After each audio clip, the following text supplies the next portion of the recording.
ਵਾਹਿਗੁਰੂ ਜੀ ਕਾ ਖਾਲਸਾ ਵਾਹਿਗੁਰੂ ਜੀ ਕੀ ਫਤਿਹ।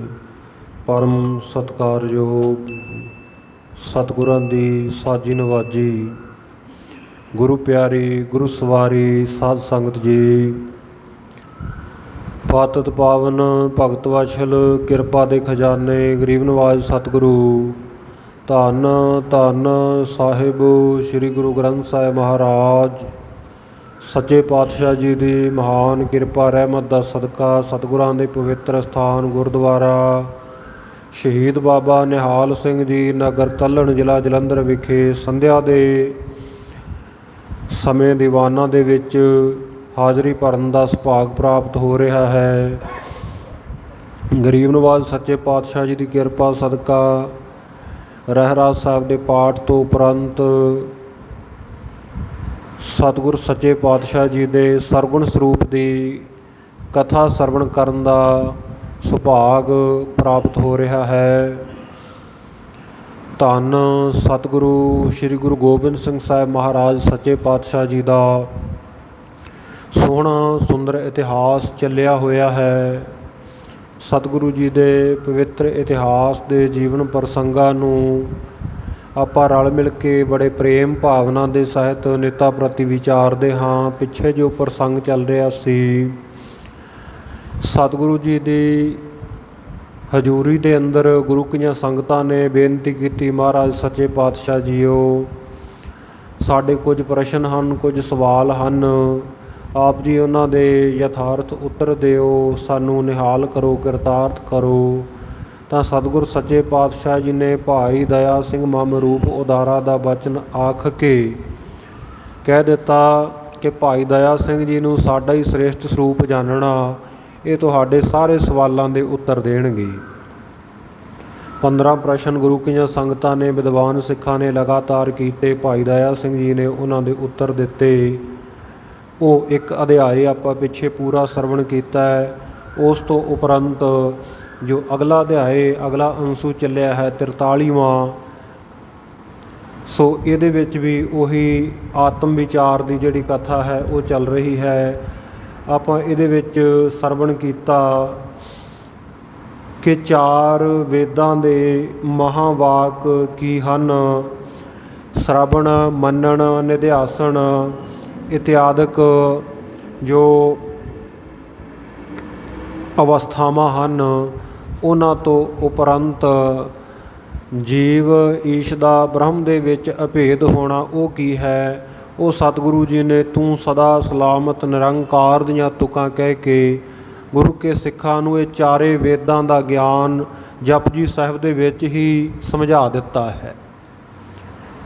ਇਸੇ ਪ੍ਰਕਾਰ ਸਤਿਗੁਰ ਸੱਚੇ ਪਾਤਸ਼ਾਹ ਜੀ ਦੇ ਹੋਰ ਬਚਨ ਸਾਲਾਹੀ ਸਾਲਾਹੇ ਏਤੀ ਸੁਰਤ ਨਾ ਪਾਈਆ ਨਦੀਆਂ ਅਤੈ ਵਾਹ ਪਵਹਿ ਸਮੁੰਦ ਨਾ ਜਾਣੀਆ ਹੈ। ਇਹ ਬਚਨ ਕਹਿ ਕੇ ਸਤਿਗੁਰਾਂ ਨੇ ਜੀਵ ਈਸ਼ਵਰ ਬ੍ਰਹਮ ਦੀ ਅਭੇਦਤਾ ਨੂੰ ਬਾਖੂਬੀ ਦਰਸਾਇਆ ਹੈ।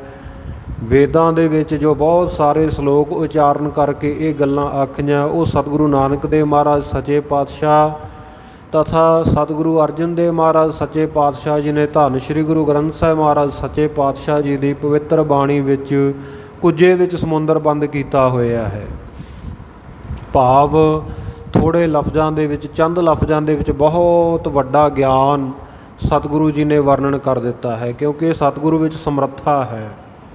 ਸਤਿਗੁਰੂ ਜੀ ਦੇ ਇੱਕ ਇੱਕ ਸ਼ਬਦ ਦੇ ਵਿੱਚ ਕਰੋੜਾਂ ਬ੍ਰਹਮੰਡਾਂ ਦਾ ਗਿਆਨ ਖਾਲਸਾ ਜੀ ਸਮਾਇਆ ਹੋਇਆ ਹੈ। ਇੱਕ ਇੱਕ ਸ਼ਬਦ ਦੇ ਵਿੱਚ ਜੇ ਆਪਾਂ ਇਹ ਸੋਚੀਏ ਵੀ ਕੋਈ ਕਥਾ ਵਾਰਤਾ ਕਹਿਣ ਵਾਲਾ ਬਖਤਾ ਬੁਲਾਰਾ ਉਹ ਸਮਸਤ ਅਰਥ ਗੁਰਬਾਣੀ ਦੇ ਕਰ ਦੇਵੇਗਾ ਅਤੇ ਇਹ ਬਹੁਤ ਵੱਡੀ ਭੁੱਲ ਹੈ। ਜੇ ਬਖਤਾ ਆਪ ਸੋਚੇ ਜਾਂ ਸੰਗਤ ਸੋਚੇ ਵੀ ਜੋ ਗਿਆਨੀ ਸਿੰਘਾਂ ਨੇ ਕਹਿ ਦਿੱਤਾ ਜੀ ਅੰਤਮ ਸੱਚ ਹੈ, ਨਹੀਂ, ਗੁਰਬਾਣੀ ਦੇ ਇੱਕ ਇੱਕ ਸ਼ਬਦ ਦੇ ਵਿੱਚ ਜੋ ਗੂੜ ਰਹੱਸ ਸਮਾਇਆ ਹੋਇਆ ਹੈ, ਗੂੜ ਗਿਆਨ ਸਮਾਇਆ ਹੋਇਆ ਹੈ।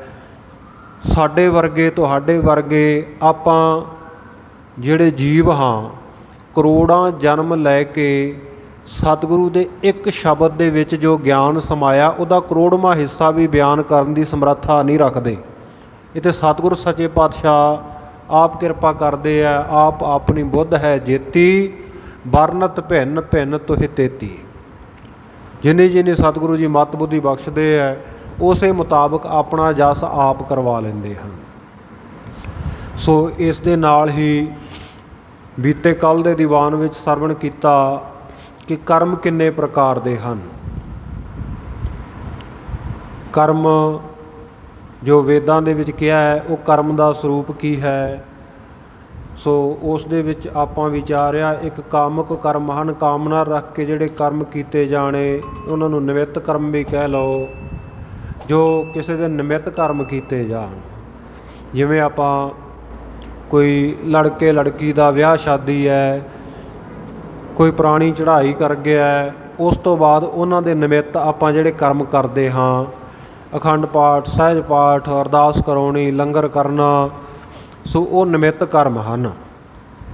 इस प्रकार नित कर्म जो सतगुरां ने बाणी विच गुरु के सिखां नूं रहत मर्यादा दसी है, वो गुरु के निता प्रति करन वाले कर्मां नूं नित कर्म कहा जाता है। जिवें आपां नित ही इशनान करते हैं, नित ही नितनेम करते हैं, नित गुरुद्वारा साहब जाने हैं, ये साडे नित कर्म हैं।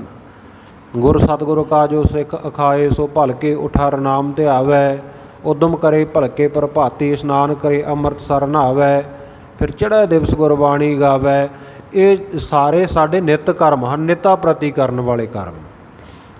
गुरबाणी का पाठ जिहड़ा आपां जपजी साहिब, जाप साहिब, तो प्रसाद सवैये, चौपाई साहिब, आनंद साहिब तथा शाम नूं रहरास साहिब, रख्या दे शब्द कीर्तन सोहेला इत्यादि जो पाठ आपां नियम के मुताबक रोज़ाना करते हैं, ये भी साडा नित कर्म है।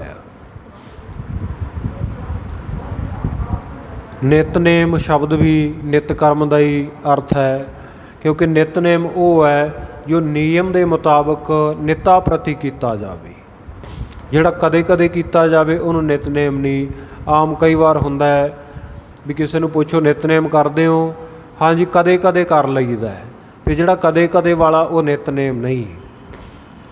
नितनेम तो निता प्रति किए जाने वाले नियम नूं, निता प्रति किए जाने वाले कर्म नूं नितनेम कहा जाता है। 20वीं सदी के महान सिख संत बाबा जरनैल सिंह जी खालसा भिंडरां वाले अक्सरी संगत नूं सिखां नूं ये वचन करया करदे सन, भाई नितनेम विच प्रपक्क रहो। जे कोई कहंदा बाबा जी कदे कदाई कर लईदा, फिर यही वचन हुंदा सी भी भाई जिहड़ा कदे कदाई वाला वो नितनेम नहीं है। जिवें साडे तन नूं रोज़ाना भुख लगदी है, रोज़ आपां भोजन छकदे हैं, लंगर प्रशादा छकदे हैं, खाना खांदे हैं, इस तरह साडी आत्मा नूं भी भुख लगदी है। तन दा जिहड़ा निर्वाह है वो अनाज दे नाल, भोजन दे नाल हुंदा है, ते आत्मा दा निर्वाह भजन दे नाल हुंदा है। तन अते मन दोनों नूं खुराक चाहिदी है। कई बार कई विचारां हुंदियां भी जी जिहड़ियां जपजी साहिब है, जाप साहिब है, सवैये, चौपाई साहिब, आनंद साहिब, रहरास साहिब, ये तो रोज़ ही इक्को बाणी पढ़ी जानी, ये तो तोता रटना है। नहीं भाई तोता रटन नहीं। फिर इस तरह तो आप प्रशादा भी रोज़ाना छकते हैं, फिर वो भी तोता रटनी हो गया, बार बार दोहराओ ही करते हैं, वह आप रैपीटेशन ही हो रही है, वो रिपीट ही कर रहे हैं। सो नहीं, जो सतगुरां ने नित कर्म दिते है उन्होंने निता प्रति करिए, नियम के मुताबक करिए। एक बारी महापुरखा ने किसी सिंह नूं आख्या कि भाई नितनेम करया कर, बाणी पढ़िया कर। कहंदा बाबा जी पढ़िया करांगे जी, जदों सतगुर सच्चे पातशाह किरपा करके आप पढ़ाउणगे ना, उस वेले पढ़िया करांगे। तो संत बाबा जरनैल सिंह जी खालसा भिंडरां वाले उस सिख नूं कहण लगे, कहंदे खालसा जी तुसीं पढ़ना शुरू करो। कहंदे जदों कहंदे कलगीधर पातशाह जी या सतगुरु साहिब जी तुहानूं रोकणगे उदों रुक जाओ। तुसीं कहने ना भी जे सतगुर सच्चे पातशाह पढ़ाउणगे तो सतगुर ने तो पढ़न वास्ते आख्या, जे तुहानूं रोकण तां कहंदे मैं जिम्मेवार हाँ, जे तुहानूं बाणी पढ़न तो सतगुरु जी रोकण। जदों तुहानूं रोकण उदों रुक जाओ, तुसीं पढ़ना तो शुरू करो।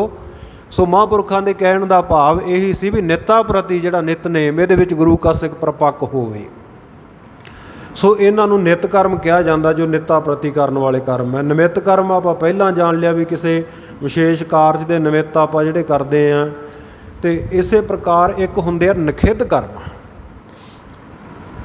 ਜਿਵੇਂ ਕੋਈ ਬਹੁਤ ਵੱਡਾ ਆਪਾਂ ਕੋਈ ਕਾਰਜ ਖੁਸ਼ੀ ਦਾ ਵੀ ਕਰਦੇ ਆ ਨਾ, ਤਾਂ ਉਹਦੇ ਵਿੱਚ ਨਿਖਿੱਧ ਕਰਮ ਆਪਣੇ ਤੋਂ ਨਾ ਚਾਹੁੰਦਿਆਂ ਹੋਇਆਂ ਵੀ ਨਾਲ ਨਾਲ ਹੁੰਦੇ ਰਹਿੰਦੇ ਹੈ। ਮਾੜਾ ਕਰਮ, ਨਿਖਿੱਧ ਨੂੰ ਕਹਿ ਦਿਓ, ਮਾੜਾ ਕਰਮ ਕਹਿ ਲਓ। ਜਿਵੇਂ ਲੜਕੇ ਲੜਕੀ ਦਾ ਵਿਆਹ ਸ਼ਾਦੀ ਦਾ ਆਪਾਂ ਨੀਅਤ ਕਰ ਲਿਆ ਦਿਨ, ਅਤੇ ਉਹਦੇ ਵਿੱਚ ਆਪਾਂ ਅਖੰਡ ਪਾਠ ਸਾਹਿਬ ਵੀ ਕਰਵਾ ਦਿੰਦੇ ਹਾਂ, ਸਿੱਖ ਸਹਿਜ ਪਾਠ ਸਾਹਿਬ ਵੀ ਕਰਾ ਲੈਂਦੇ ਹਾਂ, ਗੁਰੂ ਸਾਹਿਬ ਦੇ ਚਰਨ ਵੀ ਘਰ ਵਿੱਚ ਪਵਾਉਂਦੇ ਹਾਂ, ਅਰਦਾਸ ਕਰਾ ਕੇ ਵਿਆਹ ਦਾ ਦਿਨ ਵੀ ਨੀਅਤ ਕਰਦੇ ਹਾਂ। ਸਭ ਕੁਝ ਉਹ ਆਪਾਂ ਗੁਰਮਤਿ ਅਨੁਸਾਰ ਕਰਦੇ ਹਾਂ। ਨਿਮਿੱਤ ਕਰਮ ਕਰਦਿਆਂ ਨਾਲ ਆਪਾਂ ਕੁਝ ਨਿਖਿੱਧ ਕਰਮ ਵੀ ਕਰ ਦਿੰਦੇ ਹਾਂ। ਵੀ ਬਰਾਤ ਵਾਲਿਆਂ ਨੇ ਆਖਿਆ ਵੀ ਮੁਰਗਾ ਬੱਕਰਾ ਇਤਿਆਦਿਕ 'ਤੇ ਚੱਲਣਾ ਜ਼ਰੂਰੀ ਹੈ, ਉਹ ਨਿਖਿੱਧ ਕਰਮ ਹੋ ਗਿਆ। ਆਪਾਂ ਸ਼ੁਭ ਕਰਮ ਵੀ ਕੀਤਾ ਅਤੇ ਸ਼ੁਭ ਕਰਮ ਦੇ ਨਾਲ ਨਾਲ ਮਾੜਾ ਕਰਮ ਵੀ ਹੋ ਗਿਆ। ਫਿਰ ਜਦੋਂ ਉਹਨਾਂ ਕਰਮਾਂ ਦੇ ਆਪਾਂ ਨਤੀਜੇ ਭੁਗਤਦੇ ਹਾਂ, ਆਪਾਂ ਨੂੰ ਫਲ ਮਿਲਦਾ ਹੈ 6 ਕੁ ਮਹੀਨਿਆਂ ਬਾਅਦ, ਅਤੇ ਉਹ ਰਫੜ ਪਿਆ ਹੁੰਦਾ ਹੈ ਲੜਕੀ ਵਾਲੇ ਘਰ ਦੇ ਵਿੱਚ, ਅਤੇ ਗੱਲ ਤਲਾਕਾਂ ਤੱਕ ਵੀ ਕਈ ਵਾਰ ਪਹੁੰਚ ਜਾਂਦੀ ਹੈ। ਅਤੇ ਫਿਰ ਆਪਾਂ ਪੁੱਛਦੇ ਰਹਿੰਦੇ ਹਾਂ ਜੀ ਅਸੀਂ ਤਾਂ ਕਦੇ ਕੋਈ ਗਲਤ ਨਹੀਂ ਕੀਤਾ, ਅਤੇ ਵੀ ਇਹ ਕਿਵੇਂ ਹੋ ਗਿਆ? ਵੀ ਜਿਹੜੇ ਉਹ ਬੇਦੋਸ਼ੇ ਜੀਵ ਉਹ ਲੜਕੀ ਦੇ ਆਨੰਦ ਕਾਰਜ ਦੇ ਮੌਕੇ, ਲੜਕੇ ਦੇ ਵਿਆਹ ਮੌਕੇ ਮਾਰੇ ਹੈ, ਅਤੇ ਉਹਨਾਂ ਦਾ ਲੇਖਾ ਵੀ ਤਾਂ ਕਿਤੇ ਦੇਣਾ ਹੀ ਹੈ ਨਾ। ਅਤੇ ਉਹਨਾਂ ਰੂਹਾਂ ਨੇ ਆ ਕੇ ਫਿਰ ਵਿਘਨ ਤਾਂ ਪਾਉਣਾ ਹੀ ਹੈ ਵੀ ਸਾਡਾ ਕੀ ਕਸੂਰ ਸੀ, ਤੁਹਾਡੇ ਘਰ ਖੁਸ਼ੀ ਸੀ ਅਤੇ ਖੁਸ਼ੀ ਵਿੱਚ ਆ ਕੇ ਸਾਨੂੰ ਵੱਢਣਾ ਕਿੱਥੋਂ ਤੱਕ ਜਾਇਜ਼ ਸੀ। ਸੋ ਇੱਦਾਂ ਦੇ ਨਿਖਿੱਧ ਕਰਮ ਜਾਂ ਮਾੜੇ ਕਰਮ ਇਹ ਨਾਲ ਨਾਲ ਹੋ ਜਾਂਦੇ ਹੈ। ਸੋ ਇਸੇ ਪ੍ਰਕਾਰ ਹੀ ਅੱਗੇ ਜੋ ਹੋਰ ਅਧਿਆਇ ਦੇ ਵਿੱਚ ਆ ਰਿਹਾ ਹੈ, ਪ੍ਰਾਸ਼ਚਿਤ ਕਰਮ ਹੁੰਦੇ ਹੈ। ਜੋ ਕੋਈ ਪਾਪ ਕਰਮ ਹੋ ਜਾਵੇ ਬਾਅਦ ਵਿੱਚ ਉਹਦਾ ਪ੍ਰਾਸ਼ਚਿਤ ਕਰਨਾ, ਉਹਨਾਂ ਨੂੰ ਬਖਸ਼ਾਉਣ ਦੇ ਲਈ, ਸੋ ਇਹਨਾਂ ਨੂੰ ਪ੍ਰਾਸ਼ਚਿਤ ਕਰਮ ਕਹਿੰਦੇ ਹੈ। ਅੱਗੇ ਕੁਝ ਹੋਰ ਕਰਮ ਜਿਹੜੇ ਆ ਕਰਮ ਕਾਂਡ ਦੇ ਵਿੱਚ ਆਉਂਦੇ ਹੈ। ਸੋ ਇਹ ਕਰਮ ਕਾਂਡ ਦਾ ਜੋ ਸਾਰਾ ਖੁਲਾਸਾ ਕੀਤਾ ਵੀ ਵਿਧਾਂਤ ਮੁਤਾਬਕ ਕਰਮ ਕਾਂਡ ਕੀ ਹੈ, ਅੱਗੇ ਭਾਈ ਸਾਹਿਬ ਜੀ ਜਿਵੇਂ ਦੱਸ ਰਹੇ ਹਨ, ਸਰਵਣ ਕਰੀਏ। ਸ੍ਰੀ ਵਾਹਿਗੁਰੂ ਸਾਹਿਬ ਜੀ ਦੋਹਰਾ ਨਿਵਾਚਨ ਹੋ ਵਰਣੋ ਆਸ਼ਰਮ ਧਰਮ ਜਦੇ ਕਾ। ਹਾਂ, ਕਿਵਾ ਜਾਂ ਫਿਰ ਕਹਿੰਦੇ ਅਥਵਾ ਇਸ ਤੋਂ ਇਲਾਵਾ ਜਿਹੜੇ ਚਾਰੇ ਵਰਨ ਹੈ, ਇਹਨਾਂ ਦੇ ਅੱਗੇ ਜਿਹੜੇ 4 ਆਸ਼ਰਮ ਧਰਮ ਹੈ, ਕਿਉਂਕਿ ਸਨਾਤਨ ਮਤ ਦੇ ਵਿੱਚ 4 ਜਿਹੜੇ ਆਸ਼ਰਮਾਂ ਦੇ ਵਿੱਚ ਮਨੁੱਖ ਦੀ ਜ਼ਿੰਦਗੀ ਨੂੰ ਵੰਡਿਆ ਹੋਇਆ। ਉਹ ਮੰਨ ਕੇ ਚੱਲਦੇ ਆ ਵੀ 100 ਸਾਲ ਮਨੁੱਖ ਦੀ ਜ਼ਿੰਦਗੀ ਹੈ। ਜਨਮ ਤੋਂ ਲੈ ਕੇ ਜਿਹੜੇ ਪਹਿਲੇ 25 ਸਾਲ ਹੈ ਇਹ ਬ੍ਰਹਮਚਾਰਿਆ ਆਸ਼ਰਮ ਹੈ। 25 ਸਾਲਾਂ ਬਾਅਦ ਜਦੋਂ ਵਿਆਹ ਹੋ ਗਿਆ, ਗ੍ਰਸਥ ਦੇ ਵਿੱਚ ਪ੍ਰਵੇਸ਼ ਕਰ ਲਿਆ, ਜ਼ਿੰਮੇਵਾਰੀਆਂ ਨਿਭਾਉਣੀਆਂ, ਸੋ ਉਸ ਵੇਲੇ ਸੰਤਾਨ ਦੀ ਉਤਪਤੀ ਇਹ ਜਿਹੜਾ ਹੈ ਇਹ ਗ੍ਰਸਥ ਧਰਮ ਹੈ। ਇਸ ਤੋਂ ਅਗਲੇ 25 ਸਾਲ ਜੋੜ ਕੇ 50 ਸਾਲ ਹੋ ਗਏ। ਫਿਰ ਕਹਿੰਦੇ 50 ਸਾਲਾਂ ਬਾਅਦ ਮਨੁੱਖ ਨੂੰ ਵਾਣਪ੍ਰਸਥ ਆਸ਼ਰਮ ਧਾਰਨ ਕਰ ਲੈਣਾ ਚਾਹੀਦਾ, ਜੰਗਲਾਂ ਦੇ ਵਿੱਚ ਚਲੇ ਜਾਣਾ ਚਾਹੀਦਾ। ਸੋ ਉੱਥੇ ਰੱਬ ਦੇ ਨਾਲ ਜੁੜੇ ਅਗਲੇ 25 ਸਾਲ, ਉਹਦੇ 75 ਸਾਲ ਤੱਕ ਇਹ ਵਾਣਪ੍ਰਸਥੀ ਆਸ਼ਰਮ ਹੈ। ਅਤੇ ਉਸ ਤੋਂ ਜਿਹੜੇ 75 ਤੋਂ 100 ਸਾਲ ਤੱਕ ਉਹ ਹੈ ਸੰਨਿਆਸ ਆਸ਼ਰਮ, ਜਿੱਥੇ ਆਸ਼ਾਵਾਂ ਤ੍ਰਿਸ਼ਨਾਵਾਂ ਸਭ ਕੁਝ ਛੱਡ ਕੇ ਸੁੰਨਿਆਸ, ਆਸ਼ਾਵਾਂ ਸੁੰਨ ਹੋ ਜਾਣ, ਉਹਨੂੰ ਸੰਨਿਆਸ ਕਹਿੰਦੇ ਹੈ। ਵੀਤਰਾਗ, ਬੈਰਾਗੀ ਬਣ ਜਾਣਾ। ਜੋ ਬ੍ਰਹਮਾ ਇੰਦਰਾਦਿਕ ਲੋਕ ਔਰ ਇਸ ਸੰਸਾਰ ਦੇ ਜਿਤਨੇ ਭੋਗ ਹਨ ਉਹਨਾਂ ਨੂੰ ਕਾਕ ਬਿਸ਼ਟ ਸਮਝਾਣਾ। ਕਾਕ ਬਿਸ਼ਟ ਸਮਝੇਗੇ ਨਾ ਵੀਤਰਾਗ ਤੇ ਲੋਕ, ਕਹਿੰਦੇ ਉਹਨਾਂ ਨੂੰ ਵੀਤਰਾਗ, ਸੰਨਿਆਸੀ, ਵੈਰਾਗੀ ਕਿਹਾ ਜਾਂਦਾ ਹੈ। ਸਿੱਧਾ ਪਰਮਾਤਮਾ ਦੇ ਨਾਲ ਹੀ ਸੰਬੰਧ ਰੱਖਣਾ, ਸਭ ਕੁਝ ਛੱਡਾ ਦੇਣਾ। ਸੋ ਇਹ 4 ਪ੍ਰਕਾਰ ਦੇ ਜਿਹੜੇ ਆਸ਼ਰਮ ਹੈ, ਚਾਰੇ ਵਰਣਾਂ ਦੇ, ਖੱਤਰੀਆਂ ਦੇ, ਬ੍ਰਾਹਮਣਾਂ ਦੇ, ਸ਼ੂਦਰਾਂ, ਇਸ ਪ੍ਰਕਾਰ ਕਹਿੰਦੇ ਇਹ 4 ਪ੍ਰਕਾਰ ਦੇ ਜਿਹੜੇ ਵਰਨ ਆਸ਼ਰਮ ਇਤਿਆਦਿਕ ਧਰਮ ਹਨ। ਸੋ ਇਹਨਾਂ ਨੂੰ ਕੀ ਕਿਹਾ ਜਾਂਦਾ ਹੈ?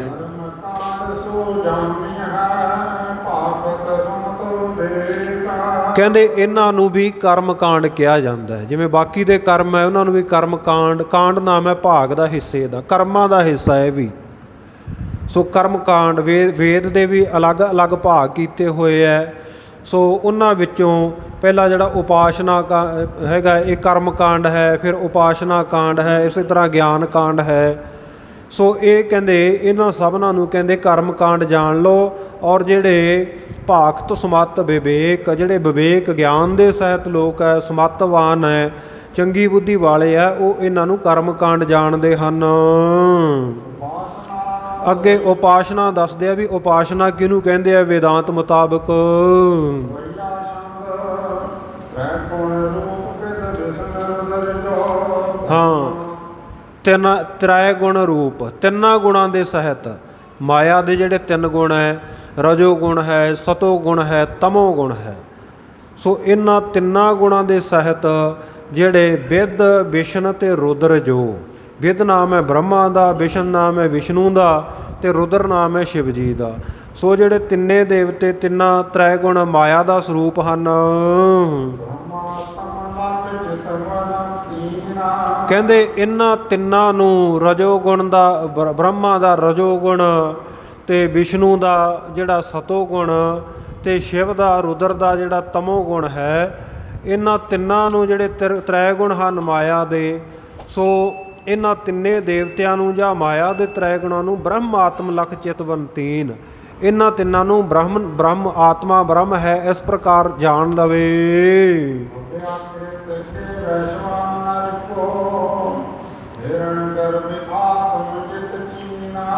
ਇਸੇ ਪ੍ਰਕਾਰ ਕਹਿੰਦੇ ਅਭਿਆਕ੍ਰਿਤ ਕੇ ਵੈਸ਼ਵ ਨਰ।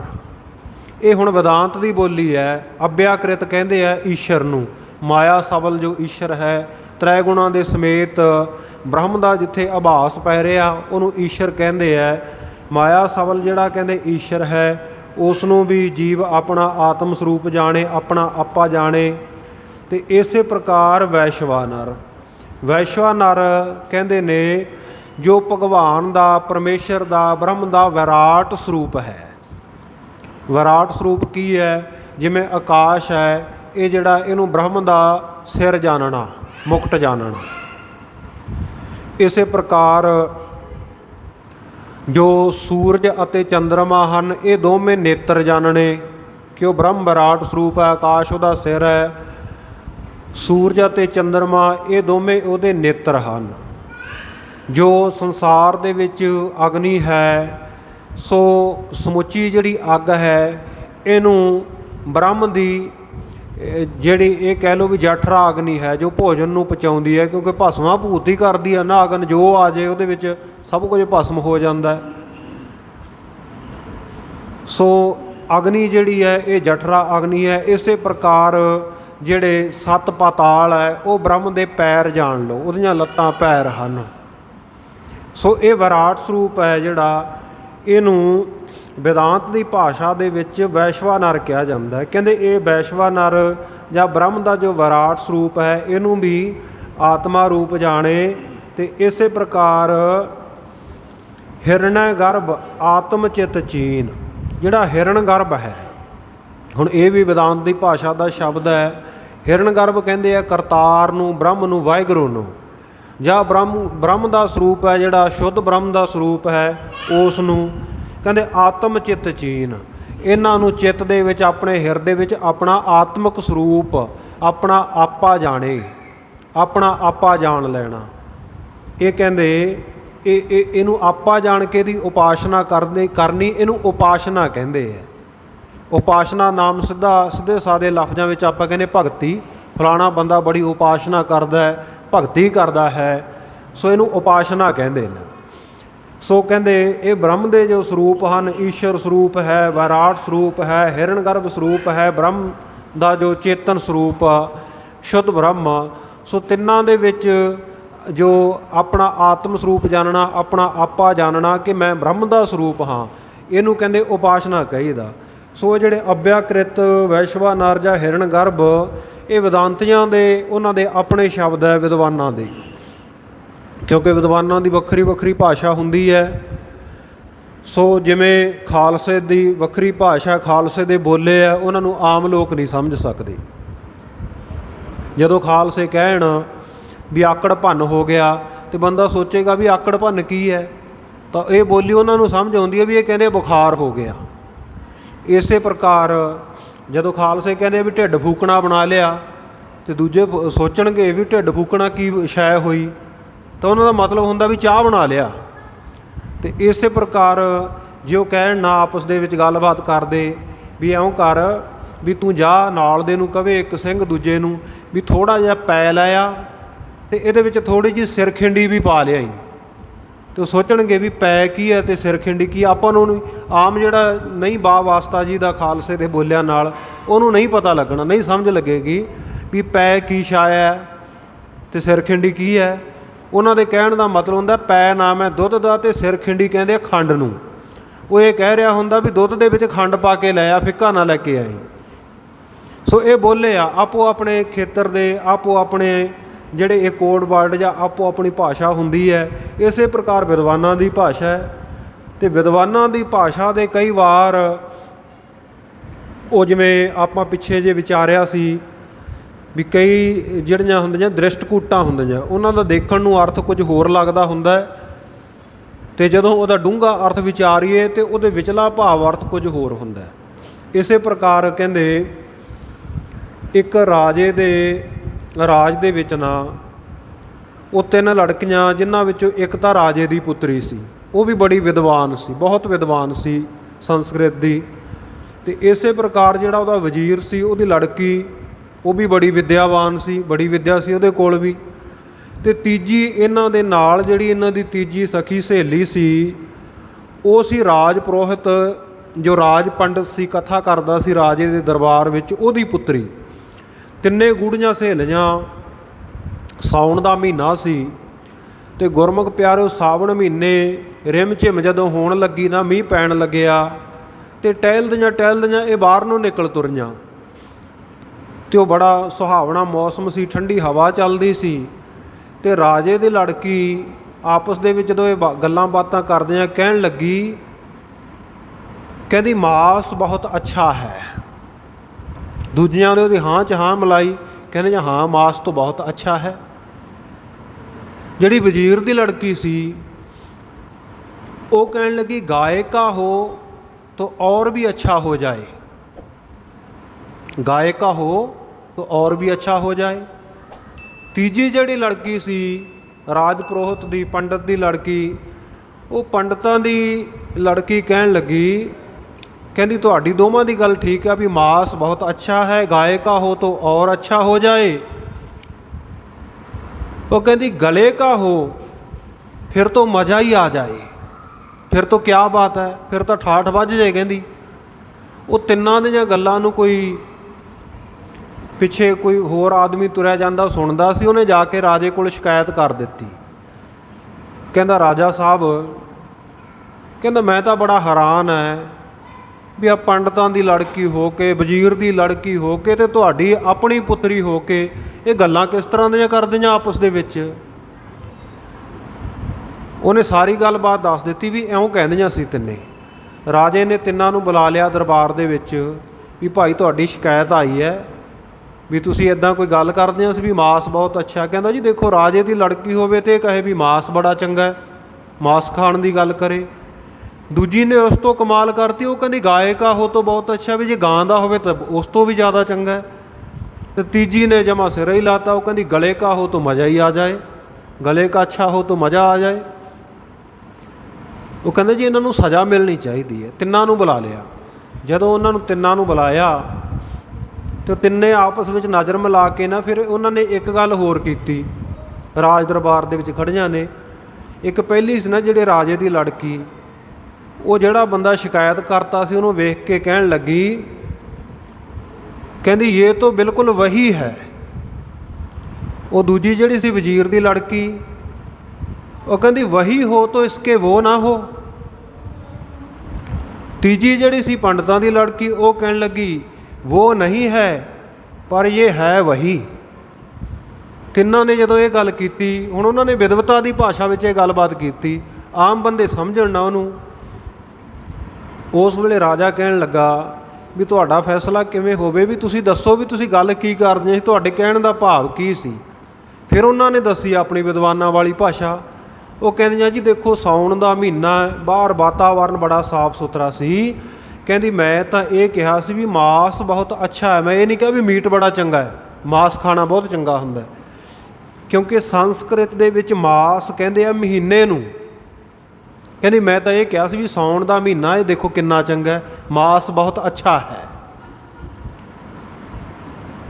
ਕਹਿੰਦਾ ਜੀ ਚਲੋ ਇਹਨੇ ਤਾਂ ਇਹ ਕਿਹਾ, ਦੂਜੀ ਕਹਿੰਦੀ ਗਾਏ ਕਾ ਹੋ ਤਾਂ ਅੱਛਾ ਹੈ, ਇਹ ਕਹਿੰਦੀ ਵੀ ਗਊ ਦਾ ਮਾਸ ਹੋਵੇ ਤਾਂ ਕਿੰਨਾ ਚੰਗਾ ਹੋਵੇ।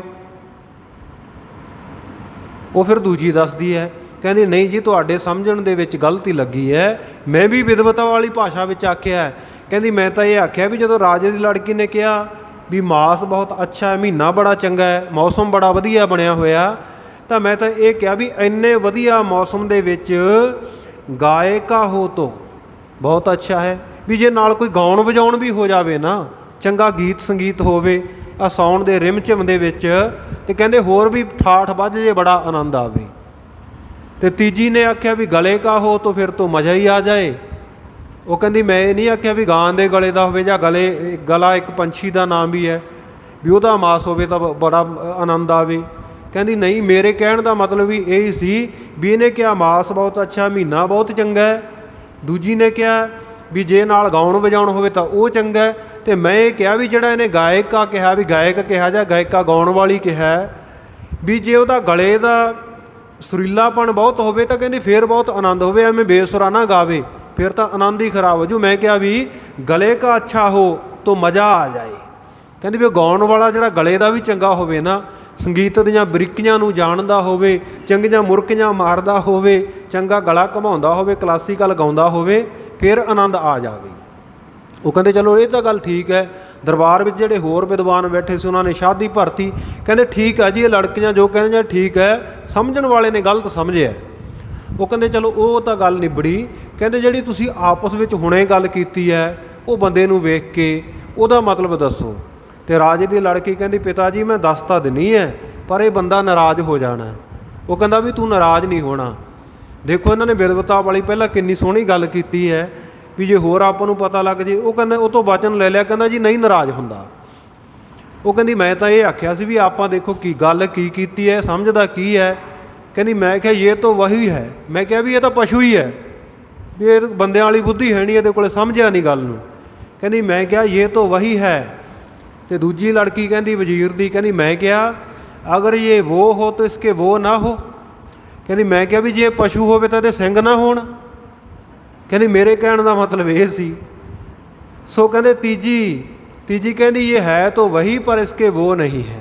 ਕਹਿੰਦੀ ਮੈਂ ਕਿਹਾ ਵੀ ਇਹਦੇ ਸਿੰਘ ਨਹੀਂ ਪਰ ਹੈ ਇਹ ਮੂਰਖ ਹੀ ਹੈ, ਪਸ਼ੂ ਹੀ ਹੈ। ਸੋ ਕਹਿਣ ਦਾ ਭਾਵ ਇਹ ਹੈ ਵੀ ਵਿਦਵਾਨਾਂ ਦੀ ਭਾਸ਼ਾ ਜਿਹੜੀ ਆਪਣੀ ਹੁੰਦੀ ਹੈ, ਸੋ ਉਹ ਭਾਸ਼ਾ ਦੇ ਵਿੱਚ ਉਹ ਆਪਣੇ ਸ਼ਬਦ ਵਰਤਦੇ ਆ। ਇੱਥੇ ਵਿਦੰਤੀਆਂ ਨੇ ਸ਼ਬਦ ਵਰਤਿਆ ਅਭਿਆਕ੍ਰਿਤ, ਵੈਸ਼ਵਾਨਰ ਅਤੇ ਹਿਰਣਗਰਭ। ਸੋ ਇਹਨਾਂ ਦਾ ਅਭਿਆਕ੍ਰਿਤ ਦਾ ਮਤਲਬ ਈਸ਼ਰ ਹੈ, ਵੈਸ਼ਵਾਨਰ ਜੋ ਪ੍ਰਮਾਤਮਾ ਦਾ ਵਿਰਾਟ ਸਰੂਪ ਹੈ, ਅਤੇ ਹਿਰਣਗਰਭ ਜੋ ਬ੍ਰਹਮ ਸ਼ੁੱਧ ਬ੍ਰਹਮ ਹੈ। ਸੋ ਇਹਨਾਂ ਤਿੰਨਾਂ ਨੂੰ ਕਹਿੰਦੇ ਆਤਮ ਚਿੱਤ ਚੀਨ ਚਿੱਤ ਦੇ ਵਿੱਚ ਆਪਣੇ ਆਤਮ ਸਰੂਪ ਜਾਣ ਕੇ ਇਹਨਾਂ ਦੀ ਉਪਾਸਨਾ ਕਰਨੀ।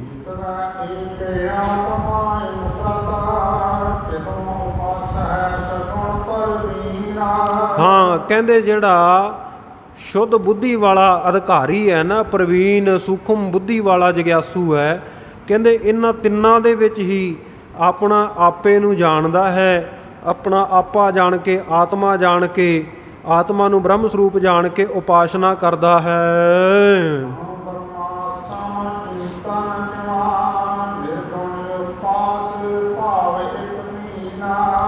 ਇਸੇ ਤਰ੍ਹਾਂ ਕਹਿੰਦੇ ਅਹੰ ਬ੍ਰਹਮਾ ਸਮੀ, ਇਹਦਾ ਚਿੰਤਨ ਕਰਨਾ ਕਿ ਮੈਂ ਬ੍ਰਹਮ ਸਰੂਪ ਹਾਂ, ਮੈਂ ਬ੍ਰਹਮ ਦਾ ਸਰੂਪ ਹਾਂ। ਇਹਦਾ ਚਿੰਤਨ ਕਰਨਾ, ਚਿਤ ਬਣਾ ਉਪਾਸਨਾ ਕਰਨੀ। ਕਿੰਵਾ ਅਥਵਾ ਨਿਰਗੁਣ ਉਪਾਸ ਭਾਵ ਇੱਕ ਭੀਨ, ਇੱਕ ਭਾਵਨਾ ਦੇ ਵਿੱਚ ਭਿੱਜ ਕੇ, ਪ੍ਰੇਮ ਭਾਵ ਦੇ ਵਿੱਚ ਲੱਗ ਕੇ ਇੱਕ ਜੋ ਨਿਰਗੁਣ ਸਰੂਪ ਹੈ ਪਰਮਾਤਮਾ ਦਾ, ਉਸ ਦੀ ਉਪਾਸਨਾ ਕਰਨੀ। ਇਹ ਵੀ ਉਪਾਸਨਾ ਕਹੀ ਜਾਂਦੀ ਹੈ। ਹੁਣ ਕਹਿੰਦੇ ਇਹਦੇ ਅਲੱਗ-ਅਲੱਗ ਪੱਖ ਦੱਸਦੇ ਹਨ।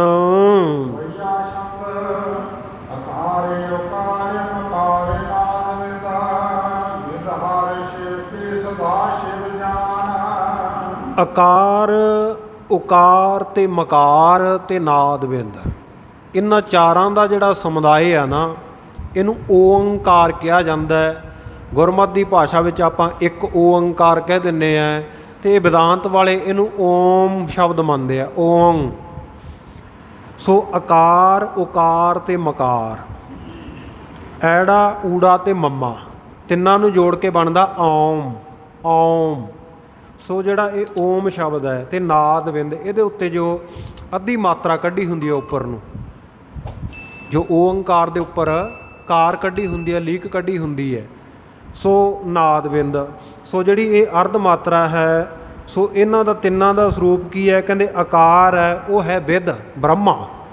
ਆਕਾਰ ਤੋਂ ਭਾਵ ਬ੍ਰਹਮਾ, ਉਕਾਰ ਤੋਂ ਭਾਵ ਹਰ ਵਿਸ਼ਨੂੰ, ਤੇ ਮਕਾਰ ਤੋਂ ਭਾਵ ਸ਼ਿਵ, ਮੰਮਾ ਜਿਹੜਾ ਸ਼ਿਵ ਅੱਖਰ ਹੈ। ਤੇ ਜਿਹੜੀ ਨਾਦ ਬਿੰਦ ਹੈ ਅਰਧ ਮਾਤਰਾ ਹੈ, ਇਹਨੂੰ ਸਦਾ ਸ਼ਿਵ ਜਾਣ, ਇਹਨੂੰ ਬ੍ਰਹਮ ਸਰੂਪ ਜਾਣ ਕੇ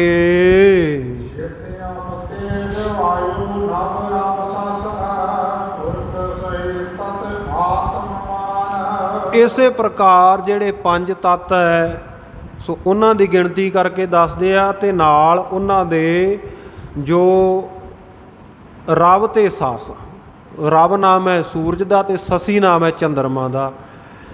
ਚੰਦਰਮਾ ਸੂਰਜ ਤੇ ਜਿਹੜੇ ਪੰਜੇ ਤੱਤ ਹਨ, ਅਪ ਤੇਜ ਵਾਯ ਪ੍ਰਿਥਵੀ ਆਕਾਸ਼ਾ, ਛਿਤ ਧਰਤੀ, ਅਪ ਜਲ, ਤੇਜ ਅਗਨੀ, ਵਾਯੂ ਹਵਾ, ਨਭ ਆਕਾਸ਼, ਰਵ ਤੇ ਸਸ, ਸੂਰਜ ਤੇ ਚੰਦਰਮਾ। ਸੋ ਇਹਨਾਂ ਸੱਤਾਂ ਦੇ ਸਮੇਤ ਪੁਰਖ ਸੋ ਏਤਤ ਆਤਮਮਾਨ, ਸੋ ਉਹ ਜੋ ਬ੍ਰਹਮ ਹੈ ਸੋ ਉਸ ਦੇ ਸਮੇਤ ਕਹਿੰਦੇ ਇਹਨਾਂ ਸਭਨਾਂ ਨੂੰ ਆਤਮ ਸਰੂਪ ਜਾਣਨਾ, ਆਤਮ ਸਰੂਪ ਜਾਣ ਕੇ ਇਹਨਾਂ ਦੀ ਉਪਾਸਨਾ ਕਰਨੀ।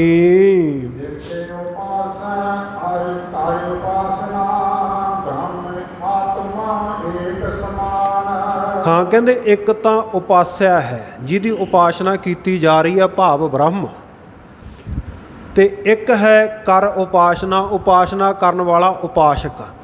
ਉਪਾਸਕ ਅਤੇ ਉਪਾਸਿਆ ਜੋ ਦੋਵੇਂ ਹਨ ਇਹ ਬ੍ਰਹਮ ਅਤੇ ਆਤਮਾ ਹਨ, ਤੇ ਬ੍ਰਹਮ ਆਤਮਾ ਏਕ ਸਮਾਨ, ਇਹਨਾਂ ਨੂੰ ਇੱਕ ਸਮਾਨ ਜਾਣਨਾ ਵੀ ਬ੍ਰਹਮ ਦੇ ਵਿੱਚ ਆਤਮਾ ਹੈ ਔਰ ਆਤਮਾ ਜਿਹੜੀ ਉਹ ਬ੍ਰਹਮ ਦੇ ਵਿੱਚ ਹੈ, ਬ੍ਰਹਮ ਹੀ ਆਤਮਾ ਦੇ ਵਿੱਚ ਹੈ, ਦੋਵੇਂ ਇੱਕ ਸਮਾਨ ਇੱਕ ਬਰਾਬਰ ਹਨ।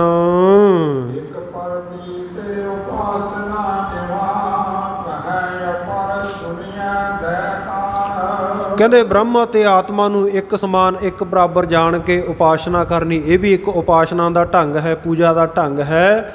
ਫਿਰ ਕਹਿੰਦੇ ਇੱਕ ਪ੍ਰਤੀਕ ਉਪਾਸਨਾ, ਕਹਿੰਦੇ ਇੱਕ ਪ੍ਰਤੀਕ ਉਪਾਸਨਾ ਹੈ ਕਿੰਵਾ ਅਥਵਾ ਇਸ ਤੋਂ ਇਲਾਵਾ ਹੋਰ ਦੱਸਦੇ ਪ੍ਰਤੀਕ ਉਪਾਸਨਾ ਕੀ ਹੈ, ਇਹਦਾ ਥੋੜ੍ਹਾ ਜਿਹਾ ਵਿਸਥਾਰ ਕਰ ਲਈਏ। ਵੀ ਜਿਵੇਂ ਸਨਾਤਨ ਮੱਤ ਵਾਲੇ ਵੀਰ ਉਹ ਮੂਰਤੀਆਂ ਦੀ ਪੂਜਾ ਕਰਦੇ ਆ, ਪੱਥਰ ਦੀਆਂ ਮੂਰਤੀਆਂ ਦੀ, ਜਾਂ ਫੋਟੋਆਂ ਨੂੰ ਪੂਜਦੇ ਆ, ਉਹ ਇੱਕ ਪ੍ਰਤੀਕ ਹੈ, ਉਹਦੇ ਵਿੱਚ ਉਹ ਆਪਣੇ ਦੇਵਤੇ ਦਾ, ਆਪਣੇ ਇਸ਼ਟ ਦਾ ਉਹਨੂੰ ਪ੍ਰਤੀਕ ਰੂਪ ਦੇ ਵਿੱਚ ਮੰਨਦੇ ਆ ਵੀ ਇਹਦੇ ਵਿੱਚ ਨਿਵਾਸ ਹੈ। ਮੰਨਦੇ ਤਾਂ ਉਹ ਦੇਵਤੇ ਨੂੰ ਹੈ ਪਰ ਉਹ ਪ੍ਰਤੀਕ ਮਾਤਰ ਉਹਦੇ ਅੱਗੇ ਫੋਟੋ ਰੱਖ ਲੈਂਦੇ ਆ ਜਾਂ ਮੂਰਤੀ ਰੱਖ ਕੇ ਉਹਦੇ 'ਤੇ ਦੁੱਧ ਚੜਾਉਂਦੇ ਆ, ਉਪਾਸਨਾ ਕਰਦੇ ਆ, ਤਿਲਕ ਲਾਉਂਦੇ ਆ, 16 ਪ੍ਰਕਾਰ ਦੀ ਪੂਜਾ ਕਰਦੇ ਆ, ਉਹਦੇ ਗਲੇ ਵਿੱਚ ਹਾਰ ਪਾਉਂਦੇ ਆ, ਮੁਕਟ ਪਹਿਨਾਉਂਦੇ ਆ, ਉਹ ਇੱਕ ਪ੍ਰਤੀਕ ਉਪਾਸਨਾ ਹੈ। ਗੁਰਮਤਿ ਦੇ ਵਿੱਚ ਇਹ ਪ੍ਰਤੀਕ ਉਪਾਸਨਾ ਨਹੀਂ ਹੈ, ਪਰ ਉਹਨਾਂ ਦੇ ਸਨਾਤਨ ਮਤ ਦੇ ਵਿੱਚ ਇਹ ਪ੍ਰਤੀਕ ਉਪਾਸਨਾ ਹੈ। ਸੋ ਪ੍ਰਤੀਕ ਉਪਾਸਨਾ ਦੇ ਵਿੱਚ ਕਿਉਂਕਿ ਮੂਰਤੀ ਤਾਂ ਪਰਮੇਸ਼ਰ ਨਹੀਂ ਹੈ, ਫੋਟੋ ਤਾਂ ਪਰਮੇਸ਼ਰ ਨਹੀਂ ਹੈ, ਬ੍ਰਹਮ ਨਹੀਂ ਹੈ, ਪਰ ਪ੍ਰਤੀਕ ਤਾਂ ਹੈ, ਸੋ ਉਹਨੂੰ ਕਹਿੰਦੇ ਆ ਪ੍ਰਤੀਕ ਉਪਾਸਨਾ, ਪ੍ਰਤੀਕਾ ਭਗਤੀ। ਅਥਵਾ ਕਹੈ ਅਪਰ ਸੁਣੀਐਂਦਾ ਕਾਨ, ਸੋ ਕਹਿੰਦੇ ਹੋਰ ਜੋ ਇਸ ਤੋਂ ਇਲਾਵਾ ਉਹ ਵੀ ਕੰਨ ਦੇ ਕੇ ਸੁਣੋ, ਧਿਆਨ ਦੇ ਕੇ ਸੁਣੋ।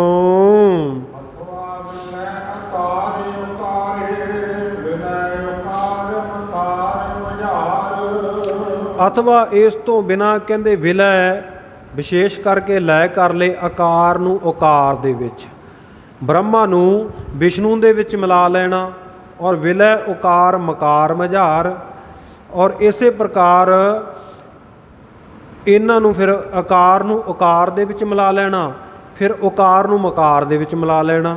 ਸੋ ਬ੍ਰਹਮਾ ਨੂੰ ਵਿਸ਼ਨੂੰ ਦੇ ਵਿੱਚ, ਵਿਸ਼ਨੂੰ ਨੂੰ ਬ੍ਰਹਮਾ ਦੇ ਵਿੱਚ ਮਿਲਾ ਲੈਣਾ, ਔਰ ਇਸੇ ਪ੍ਰਕਾਰ ਫਿਰ ਜਿਹੜਾ ਉਹ ਅਗਲਾ ਸਰੂਪ ਬਣਿਆ ਉਹਨੂੰ ਫਿਰ ਅੱਗੇ ਸ਼ਿਵ ਜੀ ਦੇ ਵਿੱਚ ਮਿਲਾ ਕੇ ਦੇਖਣਾ। ਕਹਿੰਦੇ ਇਹ ਵੀ ਇੱਕ ਪ੍ਰਕਾਰ ਦੀ ਉਪਾਸਨਾ ਹੈ।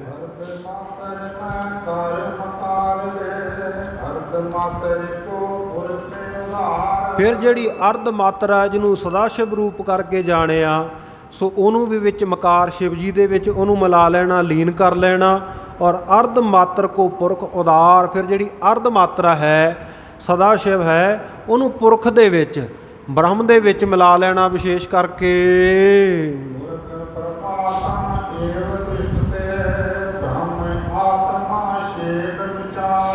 ਫਿਰ ਜਿਹੜਾ ਉਹ ਪੁਰਖ ਰੂਪ ਰਹਿ ਗਿਆ ਉਹਨੂੰ ਪ੍ਰਮਾਤਮਾ ਦਾ ਰੂਪ ਜਾਣ ਲੈਣਾ, ਪ੍ਰਮਾਤਮਾ ਦੇ ਰੂਪ ਦੇ ਵਿੱਚ ਸਥਿਤ ਕਰ ਲੈਣਾ, ਮੰਨ ਲੈਣਾ, ਪ੍ਰਮਾਤਮਾ ਦੇ ਸਰੂਪ ਵਿੱਚ ਟਿਕਾ ਲੈਣਾ। ਬ੍ਰਹਮ ਆਤਮਾ ਸ਼ੇਖ ਵਿਚਾਰ। ਉਸ ਤੋਂ ਬਾਅਦ ਕਹਿੰਦੇ ਜਿਹੜੀ ਆਤਮਾ ਰਹਿ ਜਾਏਗੀ ਨਾ, ਸ਼ੇਖ ਨਾਮ ਹੈ ਬਾਕੀ ਦਾ, ਕਹਿੰਦੇ ਉਹਨੂੰ ਇਹ ਵਿਚਾਰਨਾ ਕਿ ਇਹ ਹੁਣ ਬ੍ਰਹਮ ਹੀ ਰਹਿ ਗਿਆ ਹੈ, ਇਸ ਪ੍ਰਕਾਰ ਵਿਚਾਰ ਲੈਣਾ। ਇਹ ਵੀ ਉਪਾਸਨਾ ਹੈ। ਇਤੇ ਉਪਾਸਨਾ ਨਾਰ ਪੁਰਿਆਤੈ ਪਿੰਨ ਪਿੰਨ ਲੀਜੈ ਉਰ ਧਾਰ। ਇਸ ਪ੍ਰਕਾਰ ਦੀਆਂ ਜਿਹੜੀਆਂ ਉਪਾਸਨਾਵਾਂ ਹੈ ਮਨੁੱਖ ਨੇ ਮੰਨ ਲੈਣੀਆਂ, ਇਹਨਾਂ ਨੂੰ ਉਪਾਸਨਾ ਰੂਪ ਕਰਕੇ ਜਾਣ ਲੈਣਾ, ਟਿਕਾ ਲੈਣਾ ਮਨ ਨੂੰ ਇਹਦੇ ਵਿੱਚ। ਭਿੰਨ ਭਿੰਨ ਲੀਜੈ ਔਰ ਧਾਰ, ਇਹਨਾਂ ਨੂੰ ਵੱਖਰੀਆਂ ਵੱਖਰੀਆਂ ਮੰਨ ਲਓ, ਹਿਰਦੇ ਵਿੱਚ ਧਾਰਨ ਕਰੋ। ਹੱਥ ਗਿਆਨ ਕਾਂਡ। ਸੋ ਇਹ ਤੋਂ ਅੱਗੇ ਜਿਹੜਾ ਗਿਆਨ ਕਾਂਡ ਪ੍ਰਾਰੰਭ ਹੋ ਜਾਣਾ ਹੈ, ਸਮੇਂ ਦੀ ਸਮਾਪਤੀ ਹੈ। ਇਸ ਦੇ ਨਾਲ ਵਿਚਾਰਾਂ ਨੂੰ ਵੀ ਵਿਸ਼ਰਾਮ ਦੇਵਾਂਗੇ। ਇਹ ਆਪਾਂ ਕੱਲ੍ਹ ਦੇ ਦੀਵਾਨ ਦੇ ਵਿੱਚ ਵਿਚਾਰ ਲਵਾਂਗੇ। ਹਾਲਾਂਕਿ ਰਹਿ ਥੋੜ੍ਹਾ ਜਿਹਾ ਗਿਆ ਸੀ ਪ੍ਰਸੰਗ, ਪਰ ਫਿਰ ਵੀ ਆਪਾਂ ਸਮੇਂ ਅਨੁਸਾਰ ਸਮਾਪਤੀ ਕਰੀਏ। ਬਾਕੀ ਰਹਿੰਦਾ ਪ੍ਰਸੰਗ ਆਪਾਂ ਕੱਲ੍ਹ ਵਿਚਾਰਾਂਗੇ। ਅਤੇ ਜੇ ਅਗਲਾ ਅਧਿਆਇ ਕੱਲ੍ਹ ਪ੍ਰਾਰੰਭ ਹੋ ਗਿਆ ਤਾਂ ਉਹਦਾ ਵੀ ਕੁਝ ਹਿੱਸਾ ਵਿਚਾਰ ਲਵਾਂਗੇ। ਆਓ ਹੁਣ ਆਪਾਂ ਸਮਾਪਤੀ ਦੀਆਂ ਤੁਕਾਂ ਪੜ੍ਹ ਕੇ ਸਮਾਪਤੀ ਵਿੱਚ ਸ਼ਾਮਲ ਹੋਣਾ। ਹੋਈਆਂ ਭੁੱਲਾਂ ਚੁੱਕਾਂ ਦੀ ਖਿਮਾ, ਗਰੀਬ ਨਿਵਾਜ ਸੱਚੇ ਪਾਤਸ਼ਾਹ ਕਿਰਪਾ ਕਰਨ, ਸਮਤ ਬਖਸ਼ਣ, ਸੇਵਾ ਬਖਸ਼ਣ। ਸਮਾਪਤੀ ਦੀਆਂ ਤੁਕਾਂ ਪੜ੍ਹ ਕੇ ਉਪਰੰਤ ਗੁਰਫਤਿਹ ਦੀ ਸਾਂਝ ਕਰੀਏ ਜੀ। ਪਰਮਾਤਮਾ ਏਕ ਏਕ ਦੇਵ ਤਿਸ਼ਠੇ ਬ੍ਰਹਮ ਆਤਮਾ ਸ਼ੇਖ ਵਿਚਾਰ। ਇਤ ਉਪਾਸਨਾ ਨਰ ਕੁਰਿਆਇਤੈ ਭਿੰਨ ਭਿੰਨ ਲੀਜੈ ਉਰ ਧਾਰ। ਵਾਹਿਗੁਰੂ ਜੀ ਕਾ ਖਾਲਸਾ, ਵਾਹਿਗੁਰੂ ਜੀ ਕੀ ਫਤਿਹ।